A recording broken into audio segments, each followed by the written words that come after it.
അത് നടന്നത് പക്ഷേ കേരളത്തിലെ മാപ്പിള മുസ്ലിം അല്ലെങ്കിൽ മറ്റു മുസ്ലിം വിഭാഗങ്ങളല്ല, പഠാൻ മുസ്ലിം എന്ന് പറയുന്ന ഇവിടെ അന്ന് ക്യാമ്പ് അടിച്ചിരുന്നത് ബ്രിട്ടീഷുകാർക്ക് പഠാൻ റെജിമെന്റ് ഉണ്ടായിരുന്നു. ആ റെജിമെന്റിന്റെ ക്യാമ്പ് ഇവിടെ ഉണ്ടായിരുന്നു. അപ്പോൾ അവര് ഈ ചെട്ടിയങ്ങാടി പള്ളിയിൽ നിന്ന് ചെട്ടിയങ്ങാടി പള്ളിയിൽ നടത്തിയിരുന്ന ആഘോഷത്തിൽ ഇവർ അവതരിപ്പിച്ചിരുന്ന കലാരൂപമാണ് അത്രേ പുലിക്കളി. പക്ഷെ ആ പുലിക്കളി ഇന്നത്തെ പുലിക്കളിയല്ല. അതിലൊരു പുലിവേഷം കെട്ടിയ ആളുണ്ട്, പട്ടാളക്കാരനുണ്ട്, അതിന്റെ ബാൻഡ് മിലിറ്ററി ബാൻഡാണ്. മിലിറ്ററി ചെണ്ടയ്ക്ക് പകരം ശരിക്കും മിലിറ്ററി ബാൻഡാണ് അവർ ഉപയോഗിച്ചത്. മിലിറ്ററി ബാൻഡിൽ കുറച്ചൊരു വ്യത്യാസം വരുത്തിയിട്ടുണ്ട്. കാരണം മിലിറ്ററി ബാൻഡ് അതേപടി ഉപയോഗിക്കാൻ പാടില്ല എന്നുള്ള പ്രശ്നം വരുന്നതുകൊണ്ട് അതിൽ വ്യത്യാസം വരുത്തിയിട്ട് പിന്നെ മാർച്ച് പാസ്റ്റിനെ അനുകരിക്കുന്ന ഒരു നൃത്തമാണ് അവരുണ്ടാക്കിയെടുത്തത്. പട്ടാളക്കാർ ചെയ്യുമ്പോൾ അവർ ദൈനംദിനമായിട്ട് ചെയ്യുന്ന കാര്യങ്ങളുടെ ഒരു പ്ലേ. പിന്നെ ഓണത്തല്ലുണ്ട് കേട്ടോ. ഓണത്തല്ല് എന്നുള്ള ആഘോഷത്തിലൊക്കെ എല്ലാവരും പങ്കെടുക്കുന്നുണ്ട്. കാരണം അത് നമ്മുടെ വള്ളുവനാട് പ്രദേശത്തെ ആൾക്കാരാണ് കൂടുതലും ഓണത്തല്ല് നടത്തുന്നത്. കുന്നംകുളത്തായിരിക്കും. കാരണം കുന്നംകുളം ഒരു പ്രധാനപ്പെട്ട കച്ചവട കേന്ദ്രമായതുകൊണ്ടാണ് അവിടേക്ക് വരുന്നത്. പക്ഷെ തല്ലുകാരെല്ലാവരും തന്നെ കുട്ടായി കിട്ടു എന്നൊക്കെ പറഞ്ഞിട്ട് കുറേ ആൾക്കാരുണ്ട്. അതിൽ വലിയൊരു വിഭാഗം ആൾക്കാർ അവർ കണക്കർ എന്ന് അവിടെ വിളിക്കുന്ന ദളിത് സമൂഹത്തിൽപ്പെട്ട ആൾക്കാരാണ്. പിന്നെ വേട്ടുവർ എന്ന് വിളിക്കുന്ന ആൾക്കാരുണ്ട്. പിന്നെ മാപ്പിള മുസ്ലിങ്ങളുണ്ട്, ഒരുപാട് പേരുണ്ട്. പിന്നെ ക്രിസ്ത്യൻസും ഉണ്ട്. ശരിക്കും തല്ലുകാരായിട്ട് നായന്മാരുണ്ട്. ഇവരൊക്കെ ഉണ്ട്. ഇവരൊക്കെ ഒരുമിച്ചാണ് തല്ല് വരുന്നത്. അപ്പോൾ നമ്മൾ തീണ്ടലിൻ്റെ ലോകം ഉണ്ടെങ്കിലും ഈ ഓണത്തല്ലിൻ്റെ വേളയിൽ അങ്ങനത്തെ ഒരു പ്രശ്നങ്ങളല്ല. ഇതൊരു ആഘോഷവും ഒരു കളിയും കൂടിയാണത്. പിന്നെ ഒരു വർഷത്തിന് ശേഷം അവർ കുളിച്ചിട്ട് തീണ്ടലുമായിട്ടൊന്നുണ്ടാവാം. സവർണരുടെ പ്രശ്നം അത്രേ ഉള്ളൂ. എല്ലാറ്റിനും ശേഷം കുളിക്കുക എന്നുള്ളതാണ് അവരുടെ യഥാർത്ഥ പ്രശ്നം. ഓണവുമായിട്ട് ബന്ധപ്പെട്ട എല്ലാതരം ഘടകങ്ങളിൽ നിന്നും വേറിട്ട് നിൽക്കാനായിട്ടൊരു സമൂഹം ശ്രമിക്കുമ്പോൾ അപ്പുറത്ത് മറ്റൊരു സമൂഹം ഇതിനെ കൂടുതൽ ക്ഷേത്രമായിട്ട് ബന്ധപ്പെട്ട് കൊടുക്കാൻ ശ്രമിക്കുന്നത്. ഇപ്പോൾ ചില ആൾക്കാർ ക്ഷേത്രത്തിൽ പോകുന്നുണ്ട് ഓണക്കാലത്ത്. ശരിക്കും പഴയ കാലത്ത് ഓണക്കാലത്ത് ക്ഷേത്രത്തിന് പ്രാധാന്യം ഉണ്ടായിരുന്നില്ല. ആരും ക്ഷേത്രത്തിൽ പോയിരുന്നില്ല. തൃക്കാക്കര ഒഴികെയുള്ള ഒരു ക്ഷേത്രത്തിലും ഓണത്തിന് പ്രത്യേക പരിപാടികളൊന്നും ഉണ്ടായിരുന്നില്ല.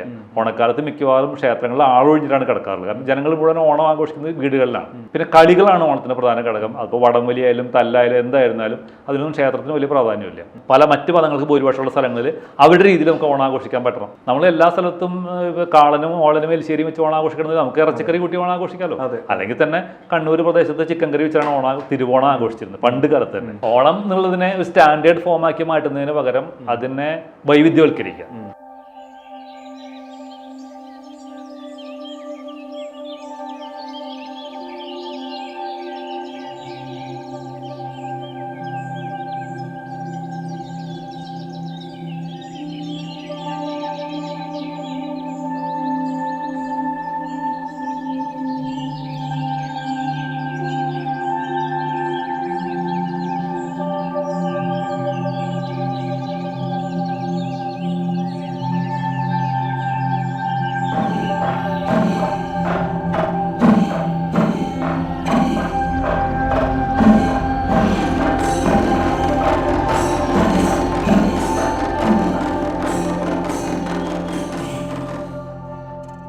മഹാബലി ആരുടെ പ്രതീകമാണ് എന്നുള്ള ചോദ്യം മറ്റൊരു നിലക്ക് കേരളത്തിന്റെ ഒരു പശ്ചാത്തലത്തിൽ നിന്നാകുമ്പോൾ മഹാബലി നമ്പൂതിരിയാണോ, നായരാണോ, പുലയനാണോ, പറയനാണോ എന്നുള്ള ചോദ്യം മാഷ് പുസ്തകത്തിൽ തന്നെ ഉന്നയിക്കുന്നുണ്ട്. ഇന്നത് കുറെ കൂടെ ഉച്ചത്തിൽ കേൾക്കുന്ന ഒരു ചോദ്യമായി മാറുകയും ചെയ്തിട്ടുണ്ട്. ഈ ഒരു വ്യത്യസ്തമായിട്ടുള്ള ജാതി സ്വത്വബോധങ്ങളിലേക്ക് മാവേലിയെ എന്ന സങ്കല്പത്തെ കൊണ്ട് പോകുന്നതിനെ മാഷ് എങ്ങനെയാണ് നോക്കിക്കാണുന്നത്? ഇത് ശരിക്കും പറഞ്ഞാൽ ഈ ജാതി സ്വത്വബോധങ്ങൾ നമ്മൾ രൂപീകരിച്ചിട്ടുള്ളത് പഴയ ആധുനികതയ്ക്ക് മുമ്പുള്ള ജാതിയിൽ നിന്ന് വ്യത്യസ്തമായിട്ട് പറഞ്ഞാൽ അതിനെ മാറ്റിയിട്ട് സമുദായങ്ങളായിട്ട് സംഘടിപ്പിക്കുന്നുണ്ട്. അത് 1870-75 കാലം തൊട്ട് ആരംഭിക്കുന്നുണ്ട്. ഈ സമുദായം എന്ന് പറയുമ്പോൾ അന്നത്തെ കോളനി ഗവൺമെൻറ്റിൻ്റെ അധികാരത്തിനകത്ത് ജോലികൾ സംഘടിപ്പിക്കാനുള്ള, അപ്പോൾ ഇടത്തര സമുദായക്കാരാണ് കൂടുതൽ സംഘടിപ്പിക്കുന്നത്. ജോലി കിട്ടണമെങ്കിൽ ജാതി ഒരു ജാതിയുടെ ഹൈറാർക്കി പാലിക്കേണ്ട ഒരു ഘടകവും ഉള്ളതുകൊണ്ടും ജാതിപ്പേരുകൾ പേരിൻ്റെ കൂടി കൂട്ടിച്ചേർത്തുകൊണ്ട് ഈ ജാതി എന്ന് പറയുന്നത് ഒരു പ്രാദേശികമല്ലാതെ പൊതു ഘടകമാണ് എന്നുള്ളത്. അപ്പോൾ ഏറ്റവും ആദ്യം ഇങ്ങനെ സംഘടിപ്പിച്ച് വരുന്നത് സവർണ വിഭാഗങ്ങൾ തന്നെയാണ്. ദളിത് വിഭാഗങ്ങളെക്കാൾ മുമ്പ് തന്നെ അവർ സംഘടിപ്പിച്ചിട്ടുണ്ട്. അപ്പോൾ നായർ സമൂഹം ഒരു പൊതു ജാതിയുണ്ട്. അങ്ങനെയാണല്ലോ മലയാളി മെമ്മോറിയൽ ഒരു ഘടകം ഉണ്ടാകുന്നത്. അപ്പോൾ തന്നെ അതിന് തൊട്ടടുത്ത് തന്നെ ഈഴവ സമൂഹം ഞങ്ങൾ ഇന്ന് വ്യത്യസ്തരാണ്, ഞങ്ങൾക്കും ഇതിൽ അവസരം വേണം എന്നിട്ട് ഈഴവ മെമ്മോറിയലോട്ട് രംഗത്ത് വരുന്നുണ്ട്. ഇതെല്ലാം പ്രവാസികളുടെ കൂടി പങ്കോടുകൂടിയാണ് വരുന്നത് കേട്ടോ. അപ്പോൾ മദ്രാസിലാണ് ഇതെല്ലാം ഡ്രാഫ്റ്റ് ചെയ്യുന്നത്. പൽപ്പൊക്കെ പോലുള്ള ആൾക്കാരന്ന് അവിടെയാണുള്ളത്. അപ്പോൾ ഇങ്ങനെ ജാതി സ്വത്വബോധം ഉണ്ടാക്കിയെടുക്കുമ്പോൾ ഈ ഒരു പിന്നെ ശ്രീനാരായണ ഗുരുവിൻ്റെ പ്രസ്ഥാനം വരുന്നു. അങ്ങനെ വരുമ്പോൾ വളരെ പ്രാദേശികമായിട്ടുള്ള ജാതികളെല്ലാം കുറേ സമാനമായിട്ട് ജാതികൾ കൂടിച്ചേർന്നിട്ട് ഒരു പൊതു സമുദായമായിട്ട് മാറുന്നു. ഏറ്റവും നല്ല മാതൃക ഈഴവരുടെയാണ്. ഈഴവരും തീയരും എല്ലാം കൂടി ചേർന്നിട്ട് ഒരു പൊതു സമൂഹമായിട്ട് മാറുന്നു. അങ്ങനെ പൊതുസമൂഹമായിട്ട് മാറുമ്പോൾ ഒരു ജാതി സമൂഹം, ആ പൊതുസമൂഹം ഈ കോളനി അധികാരികളോട് വില പേശാൻ ഉതകുന്ന ഒരു സമൂഹമായിട്ട് മാറുകയാണ്. ഒരു നേതൃത്വം ഉണ്ടാകുന്നു, സംഘടന ഉണ്ടാകുന്നു. സംഘടനയുടെ അടിസ്ഥാനത്തിൽ ഇവർ അവർക്ക് തിരസ്കരിക്കപ്പെട്ട അവസരങ്ങൾക്ക് വേണ്ടി വാദിക്കാൻ ശ്രമിക്കുന്നു. ആ അവസരങ്ങൾ അവർക്ക് ലഭിക്കണമെന്ന് വാദിക്കുന്നു. നായന്മാർ സർക്കാർ ഉദ്യോഗത്തിൽ ഉയർന്ന ഉദ്യോഗങ്ങൾ സംവരണം വാദിക്കുന്ന പോലെ ഇഴവരും വാദിക്കാൻ തുടങ്ങുന്നു. അങ്ങനെ ഇവർ വാദിക്കുമ്പോൾ മറ്റു സമൂഹങ്ങൾക്കും ഇത് വെറുതെ ഇരിക്കാൻ പറ്റില്ല. കാരണം അവർ വെറുതെ ഇരുന്ന് കഴിഞ്ഞാൽ അവർ അവഗണിക്കപ്പെട്ടു പോകും.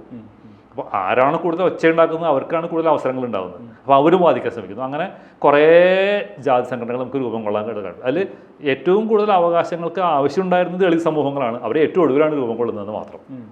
നമ്പൂരിമാരെ സംഘടിക്കുന്നുണ്ട്, നമ്പൂരിമാർ സംഘടിക്കുന്നുണ്ട്. കാരണം വെച്ചാൽ അവർക്കും ഇതേപോലെ കുറേ പ്രശ്നങ്ങളുണ്ട്. അവർക്കും ഈ വേർതിരിവുകൾ കുറേ അധികം ഉണ്ടായിരുന്നു. അവർ ഒരുമിച്ച് സംഘടിപ്പിച്ച് യോഗക്ഷേമ സഭയുടെ അടിസ്ഥാനത്തിൽ അവരുടെ ഇടയിൽ തന്നെയുള്ള സമരങ്ങളിലൂടെ സംഘടിക്കുന്നുണ്ട്. സമുദായ പരിഷ്കരണം എന്നുള്ള ഒരു വലിയ ലോകമാണ് നമുക്ക് കാണാൻ കഴിയും. സമുദായ പരിഷ്കരണം എന്ന് പറയുന്നത് ജാതികളെ കോളനി കാലത്തിന് മുമ്പുള്ള ജാതികളെ ഈ കോളനി കാലഘട്ടത്തിലൂടെ പരിവർത്തിപ്പിച്ച് വലിയ സമുദായങ്ങളാക്കി മാറ്റുന്ന പ്രക്രിയയാണ്. ഈ പ്രക്രിയയുടെ ഇടയിൽ ഓണമുണ്ട്. ഈ ഓണത്തിൽ എല്ലാവർക്കും അവരുടെ പ്രാതിനിധ്യം കണ്ടെത്തണം. അങ്ങനെ കുറേ കഥകളിലും പിന്നെ കുറേ എന്താ പറയുക വിവരണങ്ങളിലൊക്കെ ഓണത്തിലെ മഹാബലി ആരാണ്, മഹാബലി നായരാണോ, നായന്മാർ സംഘടിപ്പിക്കുമ്പോൾ മഹാബലി നായരാണ്, ഈഴവർ സംഘടിപ്പിക്കുമ്പോൾ മഹാബലി ഈഴവനാണ്, അതേസമയം പറയൽ സംഘടിപ്പിക്കുമ്പോൾ മഹാബലി പറയ സമൂഹത്തിൽപ്പെട്ട ആളാണ്. അങ്ങനെ പല സമൂഹത്തിന് പ്രതിനിധിയായിട്ടുള്ള മഹാബലിമാർ രംഗത്ത് വരുന്നുണ്ട്. ഇതൊക്കെ ഒരു എന്താ പറയുക ഒരു പൊതുവേദികളിലൊന്നും വരികയല്ല ചെയ്യുന്നത്. കുറേ തർക്കങ്ങളും സംവാദങ്ങളും ഉണ്ടാവുകയാണ് ചെയ്യുന്നത്. ഇതിനെക്കുറിച്ച് അഭിപ്രായ വ്യത്യാസങ്ങൾ ഉണ്ടാകുന്നുണ്ട്. അപ്പോൾ ഒരു നാടുവാഴിയെ സംബന്ധിക്കുന്ന ഒരു നാടുവാഴി എന്ന സങ്കല്പമാണ് ആ കാലത്ത് മാവേലിക്കുള്ളത്. ഒരു നാടുവാഴി ആരായിരിക്കണം, എങ്ങനെ ജനങ്ങളെ കാണണം, എങ്ങനെ പ്രജകളെ കാണണം എന്നൊക്കെയുള്ള സങ്കല്പങ്ങൾ വരുന്നു. ഇതാ കാലത്ത് രാഷ്ട്രീയക്കാരായിട്ട് കൂട്ടിച്ചേർത്തിട്ടാണ് വരുന്നത്. അങ്ങനെ കൂട്ടിച്ചേർത്തുണ്ടായ പ്രശ്നം എന്താണെന്ന് വെച്ചാൽ ഈ രാഷ്ട്രീയ സമൂഹത്തിൽ ഓരോരുത്തരും തന്നെ സമുദായ നേതാക്കന്മാരും രാഷ്ട്രീയ നേതാക്കന്മാരും എല്ലാവരും തന്നെ സ്വയം മഹാബലിയായിട്ട് മാറാൻ ശ്രമിക്കുന്നുണ്ട്. ഞാനാണ് കൂടുതൽ നല്ല മഹാബലി, ഞാനാണ് എല്ലാവരും തുല്യതയോടെ കാണുന്ന ആളുന്നത്. അപ്പം കേരളത്തിൽ രാഷ്ട്രീയക്കാരൻ്റെ ആ കാലത്ത് രാഷ്ട്രീയക്കാരൻ്റെ ഓണക്കാലത്തൊരു ലക്ഷ്യം മഹാബലിയായിട്ട് മാറലാണ്. അപ്പോൾ വേറൊരു കാര്യം കൂടിയുണ്ട്. ഈ മഹാബലിയാണ് ദാനധർമ്മങ്ങൾ ചെയ്യുന്ന ഒരാളാണ്. അങ്ങനെ ദാനധർമ്മങ്ങളും ഇവരുടെ ഒരു ശീലമായിട്ട് മാറുന്നു. എന്നുവെച്ചാൽ അതൊരു ആ സമയത്ത് എന്നുവെച്ചാൽ യഥാർത്ഥത്തിൽ അവർക്ക് കൊടുക്കാൻ താല്പര്യം ഇല്ലെങ്കിൽ തന്നെയും കൊടുക്കേണ്ടി വരുന്നു. ഒരു ഡിമാൻഡ് അതിന് രൂപം കൊള്ളുന്നു. മഹാബലിയായിട്ട് ഞാൻ മാറണം, ഞാൻ മഹാബലിയെ പോലെ എല്ലാവർക്കും കൈവച്ച് സഹായിക്കണം. അപ്പോൾ ഓണക്കാലത്ത് അങ്ങനെ ജന്മിമാർ ആ പഴയ കാലത്ത് കൊടുത്തിരുന്നത് പരസ്പരമുള്ള കൊടുക്കലാണ്. എന്ന് വെച്ചാൽ ജന്മിമാർ ഒരു മുണ്ട് കൊടുത്തിട്ടുണ്ടെങ്കിൽ പകരം ഒരു കാഴ്ചക്കൊല വാങ്ങിയിട്ടുണ്ടാവും. മൊത്തം ബാലൻസ് നോക്കുമ്പോൾ ചിലപ്പോൾ ജന്മിമാർക്ക് ലാഭമായിരിക്കും ഉണ്ടാവുക. കാരണം അവർ കൊടുക്കുന്നത് കുറവും വാങ്ങിക്കുന്നത് കൂടുതലായിരിക്കും. കാരണം കർഷകൻ്റെ ഉൽപ്പന്നങ്ങൾ ഇവർ വലിയ വില കൊടുക്കാണ്ട് വാങ്ങുകയാണ് ചെയ്യുന്നത്. പകരം കൊടുക്കുന്ന കുറച്ച് കാര്യങ്ങൾ മാത്രമാണ്. നമുക്ക് മൊത്തത്തിൽ പറയാൻ പറ്റില്ലെങ്കിലും മൊത്തം നമ്മളതിനെ അതൊരു എന്താ പറയുക അങ്ങോട്ടും ഇങ്ങോട്ടുള്ള ഒന്നാണ്. അത് മാറിയിട്ട് മഹാബലിയായിട്ട് ജനങ്ങൾക്ക് സാധനങ്ങൾ കൊടുക്കുമ്പോൾ ഉദ്യോഗസ്ഥന്മാരാണെങ്കിലും രാഷ്ട്രീയക്കാരാണെങ്കിലും പ്രതീക്ഷിക്കുന്നത് കമ്മിറ്റ്മെൻറ്റാണ്. ജനങ്ങൾ ഞങ്ങളോട് കമ്മിറ്റഡ് ആയിരിക്കണം എന്നർത്ഥത്തിൽ. അപ്പം ഇതിൽ ജാതി സംഘടനകൾക്ക് ഒരു വലിയ സ്വാധീനം വരുന്നുണ്ട്. അത് ആദ്യഘട്ടത്തിൽ. അതിനുശേഷം രാഷ്ട്രീയ സംഘടനകൾക്ക് സ്വാധീനം വരുന്നുണ്ട്. അപ്പോൾ 1940-കളിലും 50-കളിലും എത്തിയപ്പോൾ കേരളത്തിൻ്റെ രാഷ്ട്രീയമായിട്ട് മാറിയല്ലോ. അതിന് മുമ്പ് ബ്രിട്ടീഷ് ഗവൺമെൻറ്റുകാർ പറയുന്ന രാഷ്ട്രീയമാണ്. അതിന് മുമ്പ് കേരളത്തിൻ്റെ രാഷ്ട്രീയമായിട്ട് മാറിയപ്പോൾ ഈ രാഷ്ട്രീയക്കാരിൽ എല്ലാവർക്കും തന്നെ ഈ തരത്തിൽ മാറാനുള്ള പ്രവണതയുണ്ട്. ഇവരെല്ലാവരും പലതരം പദ്ധതികൾ ഉണ്ടാക്കിയിട്ട് ഓണക്കാലത്ത് പ്രത്യേക കാര്യങ്ങൾ കൊടുക്കുന്നു. പ്രത്യേക എന്താ പറയുക ബോണസ് എന്നുള്ള പേരിൽ കമ്പനികൾ കൊടുക്കുന്നു. അല്ലെങ്കിൽ പല പല പേരുകളിൽ ഇത് കൊടുത്തുകൊണ്ടിരിക്കുന്നു. മാവേലി സ്റ്റോർ വരെ ഇങ്ങനെ ഉണ്ടായിട്ടുള്ളതാണ്. കുറഞ്ഞ വിലയ്ക്ക് സാധനങ്ങൾ വിൽക്കാൻ തയ്യാറാണ്. പിന്നെ കിറ്റുകൾ കൊടുക്കുന്നു. അതൊക്കെ നമ്മളിപ്പോൾ കണ്ടുകൊണ്ടിരിക്കുന്ന കാര്യമാണല്ലോ. അപ്പോൾ അധികാരത്തിലുള്ള ആളുകൾക്ക് അവരുടെ ഇമേജ് നിലനിർത്താനുള്ള, അവരുടെ ഒരു ഇമേജ് ക്രിയേറ്റ് ചെയ്യാനുള്ള, പിന്നെ അവർ ശരിക്ക് എന്താ പറയുക ഒരു സാധാരണ രാഷ്ട്രീയക്കാരെല്ലാവരും തന്നെ ഒരു സൂപ്പർമാനായിട്ടാണ് വരിക. അപ്പോൾ സൂപ്പർ ഹ്യൂമനാണ്. ചില അവർ ഉയർന്നൊരാളാണ്, പ്രമാണിയാണ്. നമ്മുടെ നാട്ടിൽ മലയാളത്തിൽ പറയുന്ന വാക്ക് പ്രമാണിയാണ്. ഈ പ്രമാണിത്വം നിലനിർത്തണമെങ്കിൽ ഇങ്ങനെ ഒരു വൃന്ദം ചുറ്റും ഉണ്ടാവണം. ഒരു ചുറ്റും ഉള്ളൊരു ആൾക്കാരുടെ ആ ആളുകൾക്ക് ഇതിങ്ങനെ ഡിസ്ട്രിബ്യൂട്ട് ചെയ്തുകൊണ്ടിരിക്കണം. ഇവർ നേടിയെടുക്കുന്ന പണത്തിൻ്റെ കുറച്ച് പങ്ക് ഡിസ്ട്രിബ്യൂട്ട് ചെയ്യാനുള്ള അവസരമായിട്ട് ഓണം ഉപയോഗിക്കുന്നുണ്ട്. അതെ അതെ, ഈ കടം വീട്ടുക എന്നൊക്കെ പറയുന്ന പോലത്തെ അതെ നല്ല ഭാവിക്ക് വേണ്ടിയിട്ട് അതിലൊരു പങ്ക് കൊടുക്കണം. പിന്നെ അതോടൊപ്പം തന്നെ ഒരു തിരിച്ച് കമ്മിറ്റ്മെൻറ്റ് പ്രതീക്ഷിക്കുന്നുണ്ട്, തിരിച്ച് വോട്ട് പ്രതീക്ഷിക്കുന്നുണ്ട്. വെറുതെ അല്ല കൊടുക്കുന്നത്. ഈ ഓരോ ഓണക്കിറ്റ് കൊടുക്കുമ്പോഴും അടുത്ത ഇലക്ഷനിൽ എന്ത് ഭൂരിപക്ഷം ഇവർ ഉണ്ടാക്കി തരും എന്നുള്ള പ്രതീക്ഷ ഇവർക്കുണ്ട്. അങ്ങനെ ഒരു രാഷ്ട്രീയത്തിൽ ശരിക്കും ഉപയോഗിക്കാവുന്ന ഒന്നായിട്ട് ഇതിനെ മാറ്റിയെടുക്കുകയാണ്. ഈ മാവേലിയുടെ ക്യാരിക്കേച്ചറിനും മാഷ് ഇതേപോലെ ഒരു രാഷ്ട്രീയക്കാരന്റെ രൂപമാണുള്ളതെന്ന് പുസ്തകത്തിൽ അത് ഈ ശരിക്കും ഇപ്പം നമ്മൾ കാണുന്ന കൊടവയറൊക്കെ ഉള്ള ഒരു എന്താ പറയുക കാരിക്കേച്ചർ മാവേലിക്ക് വന്നിട്ടുള്ളത് 1950-കളിലെ കാർട്ടൂണിസ്റ്റുകളുടെ ഭാവനയായിട്ടാണ്. അവരുടെ കാർട്ടൂണിസ്റ്റുകളുടെ മുന്നിലുള്ള അവർ വരയ്ക്കാൻ തുടങ്ങിയത് രാഷ്ട്രീയക്കാരെയാണ്. രാഷ്ട്രീയക്കാരെയാണല്ലോ കാർട്ടൂണിൽ വരയ്ക്കുന്നത്. അല്ലാണ്ട് പഴയ മഹാബലിയായിട്ട് ഇവർക്ക് തമ്മിൽ ബന്ധമൊന്നുമില്ല. ഈ രാഷ്ട്രീയക്കാരെ വരയ്ക്കുന്നതിൽ ഇവർ മാവേലിയുടെ രൂപം ഉണ്ടാക്കിയെടുക്കാൻ കാരണം ഈ രാഷ്ട്രീയക്കാരൻ സ്വയം മാവേലിയായിട്ട് മാറാൻ ശ്രമിക്കണം എന്നുള്ളതാണ്. അപ്പോൾ ഇവരിതിനെ ഒരു കാരിക്കേച്ചറായിട്ടും ഒരു കാർട്ടൂണാക്കി മാറ്റാണ്. രാഷ്ട്രീയക്കാരൻ ഒരിക്കലും മാവേലിയായിട്ട് മാറില്ല, അങ്ങനെ സങ്കല്പം കൂടി അതിലുണ്ട്, രൂപം മാത്രം. അപ്പോൾ രാഷ്ട്രീയക്കാരെ വരയ്ക്കുന്നതിലൂടെ, രാഷ്ട്രീയ നേതാക്കന്മാരെ വരയ്ക്കുന്നതിലൂടെ മാവേലിയെ വരയ്ക്കുക, മാവേലിയുടെ വരയും രാഷ്ട്രീയക്കാരുടെ വരയും നമുക്ക് താരതമ്യം ചെയ്ത് നമുക്ക് പെട്ടെന്ന് മനസ്സിലാവും. രണ്ടും തമ്മിൽ നല്ല സാദൃശ്യങ്ങളുണ്ട്. ആ കാലത്ത് പൂണൂലില്ല. ആ കാലത്ത് മാവേലി കാർട്ടൂണുകൾക്ക് കൊടവയറുണ്ട്, ഓലക്കൊടയുണ്ട്. ഈ ഓലക്കൊടയൊക്കെ രാഷ്ട്രീയക്കാർക്കുള്ളതാണെന്ന് സംശയിക്കുന്നത്. പക്ഷെ അത് പഴയ കാലത്ത് കൊണ്ടുവന്നതാണ്. കാരണം പഴയ ജന്മിത്വവും പുതിയ രാഷ്ട്രീയ നേതാവിനെയും ഒരേ ചിത്രത്തിലൂടെ കൊണ്ടുവരികയാണ് മാവേലി. അപ്പം അങ്ങനെ കേരളത്തിൻ്റെ വളരെ പഴയ കാലം തൊട്ട് പുതിയ കാലം വരെയുള്ള എല്ലാ നേതാക്കന്മാരും എല്ലാ അധികാരമുള്ള ആൾക്കാരും ഒരേപോലെ തന്നെയാണെന്നുള്ള കാർട്ടൂണിസ്റ്റുകളുടെ ഭാവന അതിലുണ്ട്. അതേസമയം അവരൊന്നും തന്നെ എല്ലാം തന്നെ പറയുന്നുണ്ടെങ്കിലും ഒന്നും പ്രവർത്തിക്കാത്ത ആൾക്കാർ കൂടിയാണ്. അങ്ങനെ കുറച്ച് സങ്കല്പങ്ങൾ ഇതിൽ വരുന്നുണ്ട്. രാഷ്ട്രീയക്കാരെ കുറിച്ചുള്ള കാർട്ടൂണിസ്റ്റുകളുടെ വിമർശനം കൂടി ഉൾക്കൊള്ളുന്ന രൂപമാണ് ഇതിൽ വരുന്നത്. പക്ഷെ പിന്നീട് അത് പല പല അവസ്ഥാന്തരങ്ങളിലൂടെ മാറിയിട്ട് കച്ചവടത്തിൻ്റെ സിമ്പലായിട്ട് മാറി. അപ്പോൾ അവിടെ അതിൻ്റെ അർത്ഥമൊക്കെ മാറുന്നുണ്ട്. കച്ചവടത്തെ സിമ്പിളായിട്ട് മാറിക്കഴിയുമ്പോൾ ഇപ്പോൾ നമ്മൾ കാണുന്ന മാവേലിയുടെ ചിത്രം ശരിക്ക് പൊളിറ്റിക്കൽ കാർട്ടൂണല്ല. അതങ്ങനെ ഉത്ഭവിച്ചിട്ടുണ്ടെന്ന് മാത്രമേ പറയാൻ പറ്റുള്ളൂ. ഇപ്പോൾ അത് പൊളിറ്റിക്കൽ കാർട്ടൂണല്ല. ഇപ്പോൾ അത് പലതരത്തിലുള്ള ഘടകങ്ങളുടെ ഒരു അംശമായിട്ട് നിൽക്കുന്നുണ്ട്. പിന്നെ അതിനും നിരന്തരം മാറ്റമുണ്ട്. ഓരോ വർഷവും മാവേലിയെ വരയ്ക്കുമ്പോൾ ഇതിങ്ങനെ മാറിക്കൊണ്ടിരിക്കും. ബോധപൂർവ്വം മാറ്റം വരുത്താൻ ശ്രമിക്കുന്ന ആൾക്കാരുണ്ട്. അതല്ലാതെ കച്ചവടത്തിൻ്റെ സ്വഭാവത്തിലുള്ളത് മാറുന്ന രൂപമുണ്ട്. ഈ ഐക്യ കേരളത്തിന്റെ ഒരു മിത്തായിട്ട് ഓണം മാറുമ്പോൾ അതിനെതിരെ ഉയർന്നിട്ടുള്ള ഒരു പ്രധാന വിമർശനം എന്നുള്ളത് ഓണം ഒരു ഹിന്ദു ആഘോഷമാണ് എന്നുള്ളതും മറിച്ച് ഒരു ഐക്യ കേരളത്തെയും ഭാഗമാക്കുന്ന എല്ലാ സമുദായങ്ങളെയും എല്ലാ മതവിഭാഗങ്ങളെയും ഉൾക്കൊള്ളുന്ന ഒരു ആഘോഷമല്ല എന്നുള്ളതുമാണ്. ഇപ്പോൾ മറ്റ് മത സമുദായങ്ങൾ ഈ ഓണവുമായിട്ട് എങ്ങനെയാണ് ബന്ധപ്പെട്ടിരുന്നത്? ഈ ഓണം ഹിന്ദു സമുദായത്തിൻ്റെ ആണെന്ന് വാദിക്കാൻ തുടങ്ങിയത് ശരിക്കും കേരളത്തിൻ്റെ കാലത്തല്ലായിരുന്നു. അതിന് വളരെ ശേഷമാണ്. ആ കാലത്ത് ഇങ്ങനെ ഒരു വാദം ഉണ്ടായിരുന്നില്ല. ആ കാലത്ത് ഇവരെല്ലാവരും അവരുടെ ഒരു പങ്ക് ഓണത്തിൽ നിർവഹിക്കാൻ ശ്രമിക്കുന്നുണ്ട്. ആകെ ഒരു പ്രശ്നം വന്നില്ല. ചിലപ്പോൾ നമ്മുടെ റങ്കൂൺ മലയാളികളുടെ ഇടയിലൊക്കെ മുഹമ്മദീയ സമാജം എന്നുള്ള പേരിൽ വേറെ ഒരെണ്ണം ഉണ്ടായിരുന്നു. അതിന് എനിക്ക് തോന്നുന്നത് വെച്ചാൽ അവിടെ ശരിക്കും പറഞ്ഞാൽ മലബാറിൽ നിന്നുള്ള മുഹമ്മദീയ സമാജം എന്നുള്ള പേരിൽ ആദ്യം അരിക്കച്ചവടത്തിന് വേണ്ടി കുടിയേറിയ കുറേ ആൾക്കാരുണ്ട്. അവരും പിന്നീട് കുടിയേറിയ ആൾക്കാരും രണ്ടായിട്ട് നിൽക്കുന്നുണ്ട്. മതം ഒരു ഘടകമാണ് അവിടെ, മതം ഒരു ഘടകമാണ്. അതേസമയം ഈ ഓണാഘോഷത്തിൽ മുഹമ്മദീയ സമാജം പങ്കെടുക്കുന്നതായിട്ട് കാണുന്നില്ല. അവർ വേറിട്ട് നിൽക്കുന്നുണ്ട്. അവർ വേറെ പള്ളിയും ആഘോഷങ്ങളൊക്കെ ആയിട്ട് നടത്തുന്നു. അപ്പോൾ മതപരമായിട്ടുള്ള ഒരു വേർതിരിവ് പല കാലഘട്ടത്തിലും ഉണ്ട്. പക്ഷെ കേരളത്തിലേക്ക് വരുമ്പോൾ വ്യത്യാസമുണ്ട്. കേരളത്തിലേക്ക് വരുമ്പോൾ കാരണം ഓണം എന്നുള്ള ആഘോഷത്തിൻ്റെ ഏതെങ്കിലും പരിപാടികൾ ഓണച്ചന്ത എന്നൊക്കെ വേറിട്ട് നിൽക്കാൻ പലർക്കും പറ്റില്ല. ചിലർ പങ്കെടുക്കുന്നത് ചന്തയിലെ കച്ചവടക്കാരായിട്ടായിരിക്കും പങ്കെടുക്കുന്നത്. അപ്പോൾ അതും അവരുടെ പങ്കാളിത്തമാണ്. ചിലർ തുണി വിൽക്കുന്ന ആൾക്കാരായിട്ട് കടന്നു വരും. ഇപ്പോൾ തമിഴ് ആൾക്കാർ പലരും, തമിഴ് ബ്രാഹ്മണരും തമിഴ് ആൾക്കാരും മുഴുവൻ കേരളത്തിൽ വിൽപ്പനക്കാരോ വസ്തുക്കൾ വിൽക്കുന്ന ആൾക്കാരാണ്, വസ്തുക്കൾ ഉണ്ടാക്കി വിൽക്കുന്ന ആൾക്കാരാണ്. അവരാണ് തുണിയുടെ പ്രധാനപ്പെട്ട കച്ചവടം. ഒരുപാട് പല ആൾക്കാർ ഈ ഓണക്കാലത്ത് കേരളത്തിലേക്ക് വന്നിട്ട് തുണി കച്ചവടം നടത്തും. ഇപ്പോൾ ജപ്പാൻകാർ ഓണത്തിന് വേണ്ടി TV ഉണ്ടാക്കി കൊടുത്തേക്കണ പോലെ തന്നെ ഇപ്പോൾ നടക്കുന്നുള്ളൂ. ജപ്പാനിലെ ഓണം അറിയാം. കാരണം ഓണക്കാലത്ത് റിബേറ്റിൽ TV ആൾക്കാർ ഇവിടെ വാങ്ങുന്നതിന് അവർക്ക് നല്ല TVയും മൊബൈൽ ഫോണും കമ്പ്യൂട്ടറും ഒക്കെ വാങ്ങുന്നൊരു കാലമാണ്. ഇതേ രീതിയിൽ പഴയ കാലത്ത് ഇങ്ങനെ കുറേ വിഭവങ്ങൾ ഇങ്ങോട്ട് വന്നിട്ടുണ്ട്. അപ്പം ഓണക്കാലത്തിൻ്റെ ആ ഒരു എന്താ പറയുക കച്ചവടത്തിന് അങ്ങനെ ഓണക്കാലത്ത് നമ്മൾ ഈ ചടങ്ങുകളും ഇത് മാത്രമൊന്നും ആയിട്ടല്ലാതെ കളികളും കച്ചവടത്തിന് വലിയൊരു ലോകം എടുക്കുമ്പോൾ പലരുടെയും പങ്കാളിത്തമുണ്ട്. ഒരുപക്ഷെ നിങ്ങൾ പൂക്കളം ഇടുന്നതിൽ ആർക്കും പങ്കാളിത്തം ഉണ്ടാവും. പലരും ഇടാറുണ്ട് ശരിക്കും പൂക്കളം, മറ്റാൾക്കാർ ഇടാറുണ്ട്. അതിനെക്കുറിച്ച് നല്ല രസകരമായിട്ടൊരു സർവേ 1961 കേരള ഗവൺമെൻറ്റിന് വേണ്ടി നടത്തിയിട്ടുണ്ട്. അതിൽ ചില സവർണ സമൂഹങ്ങളിൽ പൂക്കളം ഇടുന്നില്ല എന്നും അതേസമയം ഈ ക്രിസ്ത്യൻ സമൂഹത്തിൽപ്പെട്ട ആൾക്കാരും പല മുസ്ലിം സമൂഹത്തിൽപ്പെട്ട അപൂർവം ആൾക്കാരും പൂക്കളം ഇടുന്നുണ്ടെന്നും കണ്ടെത്തിയിരുന്നവർ.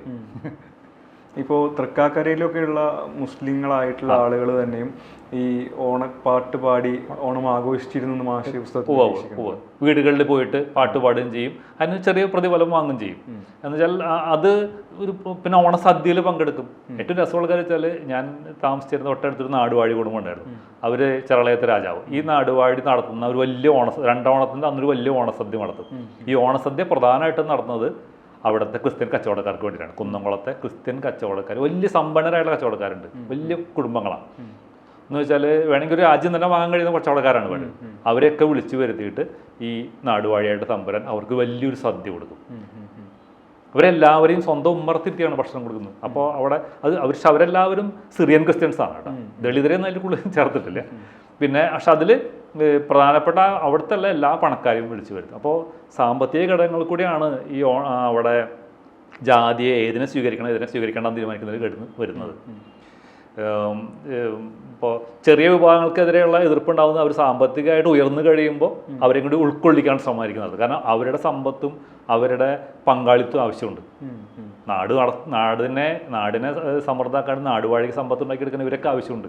ഇവർ തരക് പിരിക്കുമ്പോൾ അല്ലെങ്കിൽ നികുതി പിരിക്കുമ്പോൾ ഇവരുടെ അടുത്ത് നിന്നാണ് പ്രധാന നികുതി വരുന്നത്. ഇവിടെ അവരെ ഒഴിവാക്കിയുള്ള ഓണാഘോഷം ഇല്ല. പിന്നെ ഓണത്തല്ലുണ്ട് കേട്ടോ.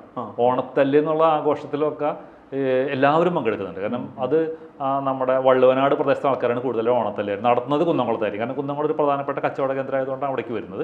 പക്ഷെ തല്ലുകാരെല്ലാവരും തന്നെ കുട്ടായി കിട്ടു എന്നൊക്കെ പറഞ്ഞിട്ട് കുറേ ആൾക്കാരുണ്ട്. അതിൽ വലിയൊരു വിഭാഗം ആൾക്കാർ അവർ കണക്കർ എന്നവിടെ വിളിക്കുന്ന ദളിത് സമൂഹത്തിൽപ്പെട്ട ആൾക്കാരാണ്.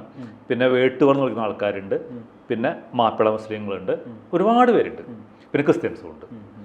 പിന്നെ അതിൽ ശരിക്കും തല്ലുകാരായിട്ട് നായന്മാരുണ്ട്.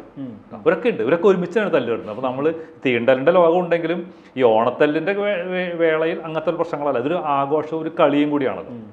പിന്നെ ഒരു പക്ഷേ ഇതിനൊക്കെ ശേഷം അവർ കുളിച്ചിട്ട് തീണ്ടലുമായിട്ടൊന്നുണ്ടാവാം. സവർണരുടെ പ്രശ്നം അത്രേ ഉള്ളൂ. എല്ലാറ്റിനും ശേഷം കുളിക്കുക എന്നുള്ളതാണ് അവരുടെ യഥാർത്ഥ പ്രശ്നം.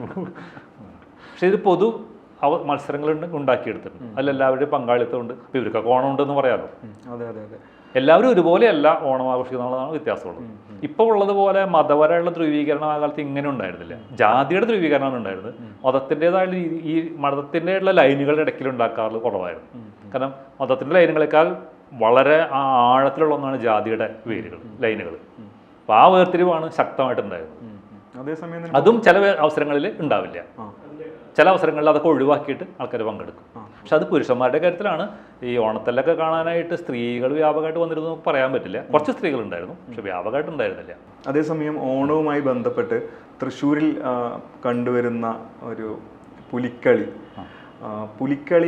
ഇതുപോലെ തൃശ്ശൂരിലെ തന്നെ ചെട്ടിയങ്ങാടിയിലെ മുസ്ലിം പള്ളിയിൽ നിന്ന് നിലനിന്നിരുന്ന ഒരു ആചാരത്തിൻ്റെ തുടർച്ചയാണ് എന്നൊക്കെയുള്ള ഒരു നിരീക്ഷണം കണ്ടിട്ടുണ്ട്.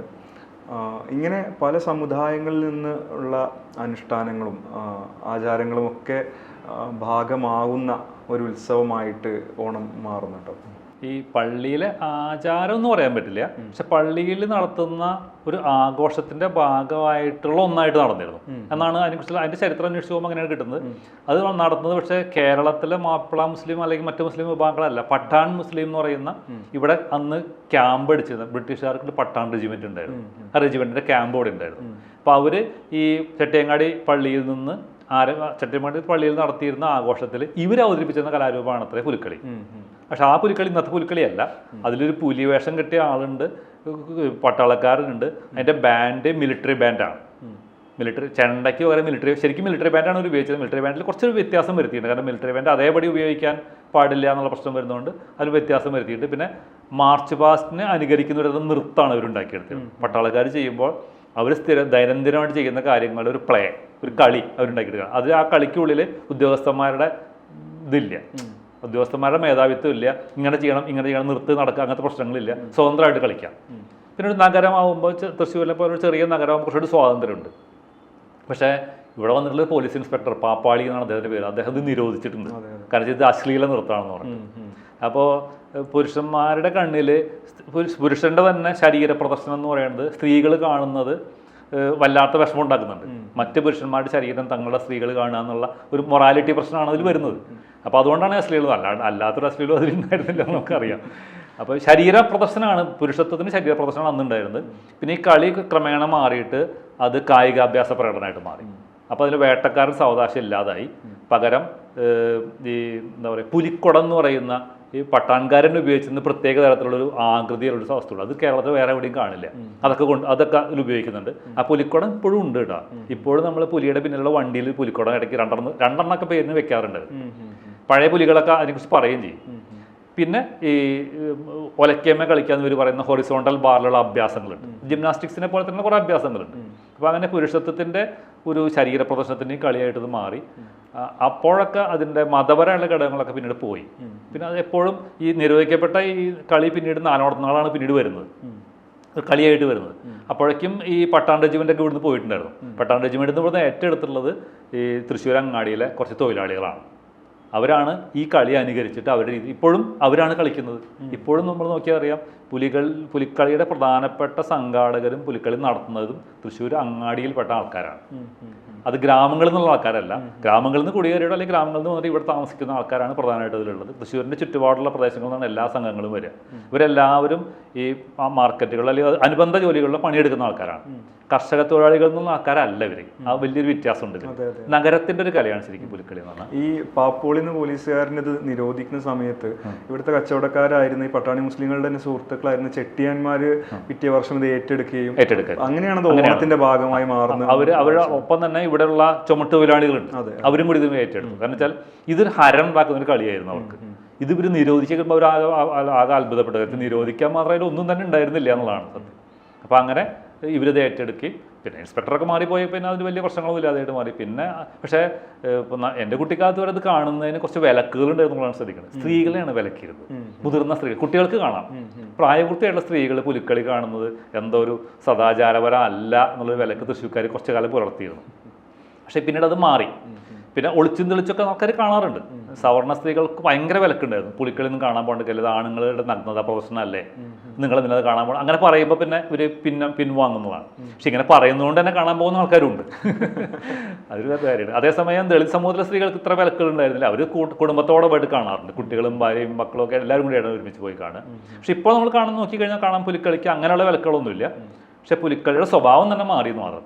ഇപ്പോൾ പുലിക്കളിയിൽ വരുന്നത് ശരീരത്തിൻ്റെ പഴയ അഭ്യാസ പ്രകടനത്തിന് പകരം ശരീരത്തിൻ്റെ സ്ത്രീക്കും പുരുഷനും ഇടയിലുള്ള ഒരു ശരീര നിർമ്മിതി നടത്തിയിട്ട് ഒരു ജെൻഡർ ഫ്ലൂയിഡിറ്റി ഉണ്ടാക്കുന്ന തരത്തിലും കളിയായിട്ടത് മാറി. പക്ഷെ അത് കാണാൻ ഒരുപാട് ആൾക്കാരുണ്ട്. എൻ്റെ ഒരു അഭിപ്രായത്തിൽ കുറച്ചും കൂടി ഒരു എറോട്ടിക് സ്വഭാവം അതിന് കൂടുതലുണ്ട്. അപ്പോൾ പക്ഷെ അത് കാണാനായിട്ട് പഴയതിനേക്കാൾ പോപ്പുലാരിറ്റി ഉണ്ട് അതിന്. അപ്പോൾ ഇപ്പോൾ ലക്ഷക്കണക്കിന് ആൾക്കാരാണല്ലോ പുലിക്കളി കാണാൻ വരുന്നത്. പിന്നെ ഓണം എന്നുള്ളതിൻ്റെ മാത്രമല്ലാണ്ട് തന്നെ ഒരുപാട് ഇവൻറ്റുകളിലേക്ക് പുലിക്കളി ഇന്ന് കൊണ്ടുവരുന്നത്. തൃശ്ശൂരിൽ നിന്നുള്ള മറ്റു പല സ്ഥലങ്ങളിലേക്ക് പുലിക്കളി കൊണ്ടുപോകുന്നുണ്ട്. മത്സരങ്ങളുടെയും മറ്റേ കായിക മത്സരങ്ങളുടെയും വേദിയിൽ പുലിക്കളി കൊണ്ടുപോകാറുണ്ട്. പുലിവേഷം എന്ന് പറയുന്നത് ഇതിൻ്റെ ഒരു ഐക്കണായിട്ട്, തൃശ്ശൂരിൻ്റെ ഓണത്തിൻ്റെ ഒരു ഐക്കണായിട്ട് മാറി വന്നിട്ടുണ്ട്. അത് കുടവേറുള്ള പുലിയാണ്. മാവേലിക്ക് പകരം വേറെ കുടവേറുള്ള പുലിയാണ് നമ്മൾ വെച്ചിട്ടുള്ളത്. ഇപ്പോൾ ഇങ്ങനെ ജാതി ഭേദങ്ങൾക്ക് അതീതമായി കേരളത്തിനൊരു പൊതു ആഘോഷം രൂപപ്പെടുത്തുന്നതിന് വേണ്ടി ഓണത്തെ ആധുനികവൽക്കരിച്ചതിൻ്റെ അതിനെ തുടർന്ന് ആ ഒരു പ്രോസസ്സിൻ്റെ തന്നെ ഭാഗമായിട്ട് അത് ജാതി സ്വത്വ നിർമ്മിതികളുടെ ഭാഗം രൂപപ്പെടുത്തുന്നതിൽ സഹായിക്കുകയൊക്കെ ചെയ്യുന്നതിനെ കുറിച്ച് നമ്മൾ പറഞ്ഞു. ഇപ്പോൾ എന്നാൽ ഇന്ന് അത് മറ്റൊരു വിധത്തിൽ ഈ മത വേർതിരിവുകളിലേക്ക് വന്നെത്തിയിട്ടുണ്ടെന്ന് തോന്നുന്നു. ഇപ്പം ഓണം ആഘോഷിക്കാൻ എല്ലാ സമുദായങ്ങൾക്കും പാടുണ്ടോ അല്ലെങ്കിൽ എന്ന് പല സമുദായങ്ങൾക്കകത്തും ചർച്ചകൾ ഉയർന്നു വരുന്നുണ്ട്. അപ്പം അങ്ങനെ ചർച്ചകൾ ഉയർന്നു വരുന്നത് കൊണ്ട് തന്നെ എല്ലാവരും ഓണം ആഘോഷിക്കണം എന്നുള്ള വാദങ്ങളും ഉണ്ടായി വരുന്നുണ്ട്. അതോടൊപ്പം തന്നെ ഓണത്തെ കുറേ കൂടെ ബ്രാഹ്മണവൽക്കരിക്കാനും ഓണം എന്നുള്ളതൊരു വാമന ജയന്തിയായിട്ട് ആഘോഷിക്കാനും ഒക്കെയുള്ള ശ്രമങ്ങളും നടക്കുന്നുണ്ട്. ഈ ആഘോഷങ്ങളുടെ ഈ രാഷ്ട്രീയത്തെ മാഷ് എങ്ങനെയാണ്? അതായത് മതപരമായിട്ടുള്ള ധ്രുവീകരണമാണ് ഇപ്പോൾ ഇതിൻ്റെ പിന്നിലുള്ള പ്രധാന പ്രശ്നം. ഇതിപ്പോൾ ശരിക്കും പറഞ്ഞാൽ ആഘോഷങ്ങളിൽ മാത്രമല്ല എല്ലാ കാര്യങ്ങളിലും ഉണ്ട്. അത് 1990 തൊട്ടാണ് ഇന്ത്യയിൽ വ്യാപകമായിട്ടെന്ന് എനിക്ക് തോന്നുന്നു. നമുക്കറിയാവുന്ന പോലെ ബാബറി മസ്ജിദിൻ്റെ പൊളിച്ചത് തൊട്ടുള്ള ആ കാലഘട്ടത്തിൽ തൊട്ടിട്ട് മതപരമായുള്ള ധ്രുവീകരണത്തിന് ശക്തമായിട്ടുള്ള വേരുകൾ കാണാൻ കഴിയുന്നുണ്ട്. ഓണത്തിലേക്ക് അത് വരുന്നുണ്ട്. അത് വരുന്നത് എങ്ങനെയാണെന്ന് വെച്ചാൽ ഒരു വിഭാഗം ആൾക്കാർ ഇത് വാമന ജയന്തിയാണെന്ന് വാദിക്കുമ്പോൾ മറുവിഭാഗം ആൾക്കാർ ഇത് ഹിന്ദു ആഘോഷമാണ്, ഞങ്ങൾ ഇന്ന് വേറിട്ട് നിൽക്കാമെന്ന് വാദിക്കുന്നു. അങ്ങനെ ഓണത്തിൻ്റെ ഓണത്തിൻ്റെ ഭൂതകാലം എടുക്കുമ്പോൾ ഇങ്ങനെയൊന്നും ഉണ്ടായിരുന്നില്ല. കാരണം വെച്ചാൽ ഒരു ആഘോഷം എന്ന് പറയുന്നതിൽ കച്ചവടമുണ്ട്, ആ കാലത്ത് നടക്കുന്ന എല്ലാ കാര്യങ്ങളും ആഘോഷത്തിൻ്റെ ഭാഗമായതുകൊണ്ട് അതിലെല്ലാവരും പങ്കെടുക്കുന്നുണ്ട്. പിന്നെ എല്ലാവരും പൂക്കളിടുന്നുണ്ടോ വെച്ചാൽ എല്ലാവരും പൂക്കളിടുന്നുണ്ടാവില്ല, എല്ലാവരും തൃക്കാക്കരന് വെക്കുന്നുണ്ടാവില്ല, എല്ലാവരും നേന്ത്രപ്പഴം വാങ്ങിക്കണമെന്നുണ്ടാവില്ല. പക്ഷേ ഏതെങ്കിലും ചടങ്ങുകളിൽ ഏതെങ്കിലും കാര്യങ്ങളിൽ എല്ലാവരും പങ്കെടുക്കുന്നുണ്ട്. അതൊരു ഉത്സവമാണല്ലോ. അത് മാറിയിട്ട് ഇപ്പോൾ ഓണവുമായിട്ട് ബന്ധപ്പെട്ട എല്ലാതരം ഘടകങ്ങളിൽ നിന്നും വേറിട്ട് നിൽക്കാനായിട്ടൊരു സമൂഹം ശ്രമിക്കുമ്പോൾ അപ്പുറത്ത് മറ്റൊരു സമൂഹം ഇതിനെ കൂടുതൽ ക്ഷേത്രമായിട്ട് ബന്ധപ്പെട്ട് കൂടുതൽ ശ്രമിക്കുന്നത്. ഇപ്പോൾ ചില ആൾക്കാർ ക്ഷേത്രത്തിൽ പോകുന്നുണ്ട് ഓണക്കാലത്ത്. ശരിക്കും പഴയ കാലത്ത് ഓണക്കാലത്ത് ക്ഷേത്രത്തിന് പ്രാധാന്യം ഉണ്ടായിരുന്നില്ല, ആരും ക്ഷേത്രത്തിൽ പോയിരുന്നില്ല. തൃക്കാക്കര ഒഴികെയുള്ള ഒരു ക്ഷേത്രത്തിലും ഓണത്തിന് പ്രത്യേക പരിപാടികളൊന്നും ഉണ്ടായിരുന്നില്ല. ഓണക്കാലത്ത് മിക്കവാറും ക്ഷേത്രങ്ങളിൽ ആളൊഴിഞ്ഞിട്ടാണ് കിടക്കാറുള്ളത്. കാരണം ജനങ്ങൾ മുഴുവൻ ഓണം ആഘോഷിക്കുന്നത് വീടുകളിലാണ്. പിന്നെ കളികളാണ് ഓണത്തിൻ്റെ പ്രധാന ഘടകം. അപ്പോൾ വടംവലി ആയാലും തല്ലായാലും എന്തായിരുന്നാലും അതിനൊന്നും ക്ഷേത്രത്തിന് വലിയ പ്രാധാന്യമില്ല. പക്ഷേ അടുത്ത കാലത്ത് ക്ഷേത്രങ്ങൾക്കും പള്ളികൾക്കും പ്രാധാന്യം വരുന്നതനുസരിച്ച് എല്ലാ ആഘോഷങ്ങളെയും ഇങ്ങനെ വകഞ്ഞു മാറ്റിയിട്ട് ക്ഷേത്രത്തിൻ്റെ ആഘോഷങ്ങൾ, പള്ളിയുടെ ആഘോഷങ്ങൾ, ക്രിസ്ത്യൻ ആഘോഷങ്ങൾ, മുസ്ലിം ആഘോഷങ്ങൾ, ഹിന്ദു ആഘോഷങ്ങൾ എന്നൊക്കെ മാറ്റുകയാണ്. അങ്ങനെ മാറ്റുന്നത് വളരെ ഗുരുതരമായിട്ടുള്ള പ്രത്യാഘാതങ്ങൾ ഉണ്ടാക്കുക എന്തായിരുന്നാലും. കാരണം വെച്ചാൽ സമൂഹത്തിന് പൊതുവായിട്ട് ഇടപെടാവുന്ന ഒരു സ്പേസ് ഇല്ലാതെയാവും. അങ്ങനെ സ്പേസ് ഇല്ലാതെ ആകുമ്പോൾ ഇന്നത്തെ നമ്മളിപ്പോൾ സങ്കല്പിക്കുന്ന ഓണം ഇല്ല. പിന്നെ ഹിന്ദു ഓണം എന്ന് പറഞ്ഞു കഴിഞ്ഞാൽ പിന്നെ അത് ഓണമല്ല. ഓണം എന്ന് പറഞ്ഞാൽ എല്ലാവരും തുല്യത ഉണ്ടാക്കുന്ന ഓണമാണെങ്കിൽ അത് ഹിന്ദു ഓണമില്ലല്ലോ, അതെല്ലാവരുടെയും കൂടിയുള്ള ഓണമാണ്.